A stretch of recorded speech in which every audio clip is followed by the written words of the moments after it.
ఇంత అద్భుతంగా అసెంబ్లీని పక్కదారి పట్టిస్తున్నారంటే ఆయన వాగ్దాటితోటి 10 ఏళ్లల్లా మరి గత తెలంగాణ ఉద్యమంలో ఇంటికో ఉద్యోగం ఇస్తామని చెప్పి మోసం చేసి మీరు ఉస్మానియా యూనివర్సిటీకి 10 ఏళ్లల్లా పోలేని పరిస్థితి తెచ్చుకున్నది మీరు.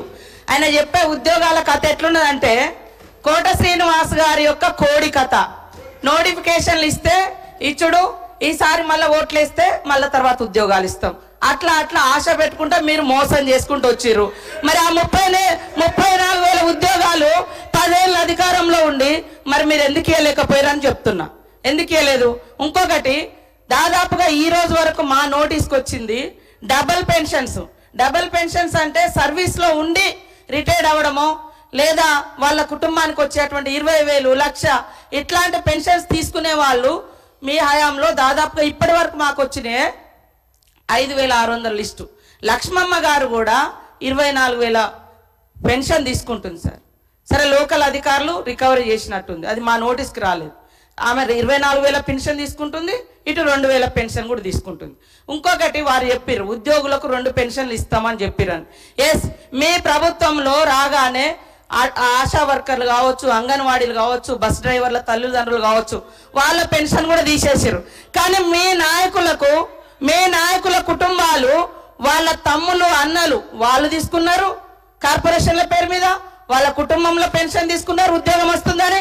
కానీ వేరే చిరు ఉద్యోగుల యొక్క తల్లిదండ్రుల పెన్షన్ మాత్రం మీరు తీసేసారు సార్. కాబట్టి మీరు మాట్లాడేటప్పుడు వాస్తవాలు చూసుకోవాలి. ఇంకోటి మేము బాగా సంపద పంచినాం. 25,000 కోట్ల రూపాయలు హైవేలు, ఫామ్ హౌస్లకు, మరి అదే విధంగా దున్నేటటువంటి వాళ్లకు, కష్టపడేటోళ్ళకేమో పట్టా లేదని మీరు ఇవ్వలేదు. మీరు ధరని తీసుకొచ్చి పాపం పేదోళ్ళు అనేక మందికి పట్టాలు ఇవ్వకుండా, ఎవరెవరికో పట్టాలు ఇచ్చేసి సాగులో ఉన్న వాళ్ళకి పట్టాలు ఇవ్వకుండా, రైతు బంధు రాకుండా అన్యాయం చేశారు. కాబట్టి గ్రామీణ ప్రాంత ప్రజలు మాకు పట్టం కట్టింది సార్. అదేవిధంగా పేదలకు ఇళ్ళ విషయం, మీరు ఇన్ని బిల్డింగ్ల గురించి చెప్తున్నారు. లక్షలాది మంది పేదోళ్ళకి ఇల్లు లేక ఇబ్బంది పడుతుంటే మీరు ఏ పేదోళ్ళకి ఇల్లు ఇచ్చిర్రు సార్? 10 ఏళ్ళల్లా ఎవరికి ఇల్లు ఇచ్చిర్రు?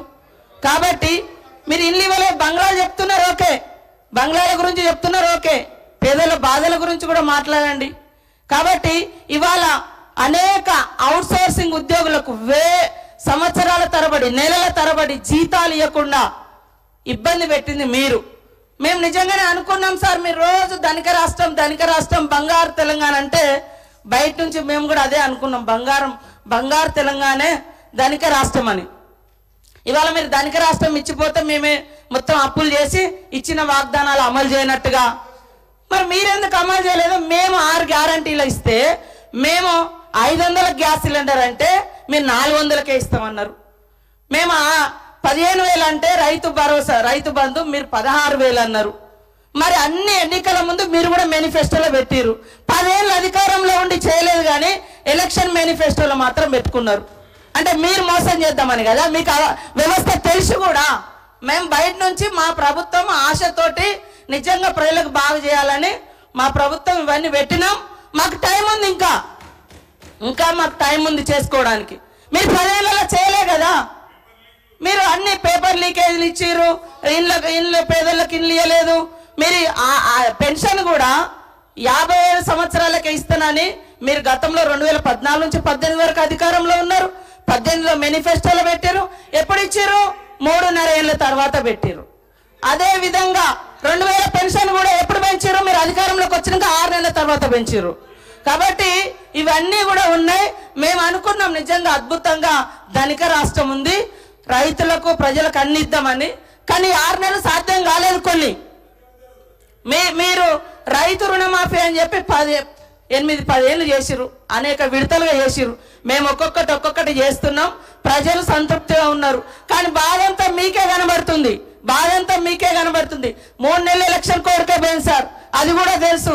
కానీ పదే ఇవ్వలేదు. ఇవ్వకుండా మాకు ప్రజలు బుద్ధి చెప్పేటప్పుడు చెప్తారు. ఖచ్చితంగా ఇచ్చిన మాటకు మేము కట్టుబడి ఉంటాం. కొద్దిగా ఓపికతోటి ఉండండి. మీరు కూడా చాలా చేయలేదు, కానీ మేము చేస్తాం. సార్, మంత్రులు ఇట్లా డిస్టర్బ్ చేస్తే అధ్యక్ష ఓపికతో ఉండమంటున్నారు. ఓపిక ఉండాల్సింది మంత్రులు.